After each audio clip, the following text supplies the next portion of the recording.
Hello mga pangyaw! Welcome sa aming family house at ito ang kanilang Christmas celebration, kanilang handa. Yan. Dito sila lahat sama-sama, si nanay, si tatay, ang aking kapatid, pamangkin. Yan sila, yan ang handa nila ngayong Christmas.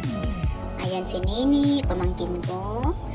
Ayan si nanay, si Modra, ayan. Ayan, Auntie Daninday, ayan. Kabila, malaki.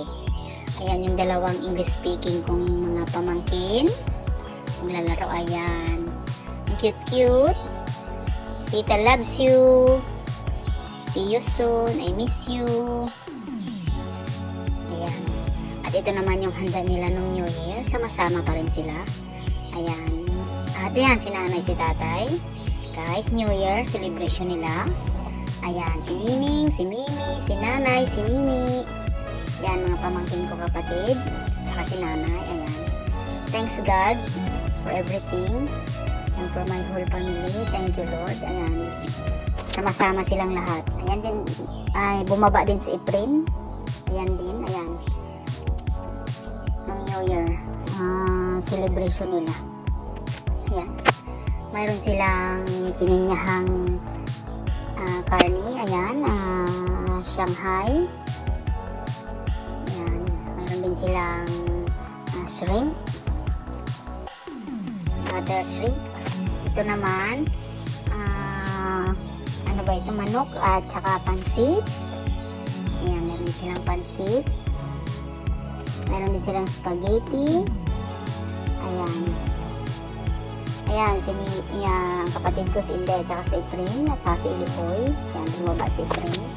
Ayan, handa nila. Fruits. Si Mimi, kakauwi lang yan kasi mayroon siyang negosyong prutusan sa Banati. Ayan. Si Inday na nagluto niya ang lahat niyan kasi si Mimi busy. Ayan, pamangkin ko. Si Edgy Boy. I love you, Boot.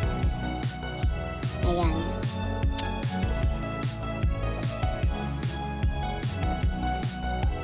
Sila yung mga pamangkin kong hindi marunong mag-Ilonggo, guys. English speaking sila.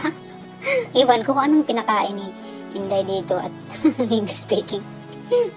Ayan, si Mimi. Kakauwi lang yan. Galing sa kanyang pwesto sa Banati. Sama-sama sila lahat sa aming family house. Bahay ni nanay siya, guys, na pinagawa ng kapatid kong bunso. Ayan. Protas nila. At ito na yung dalawang kapatid, pamangkin ko.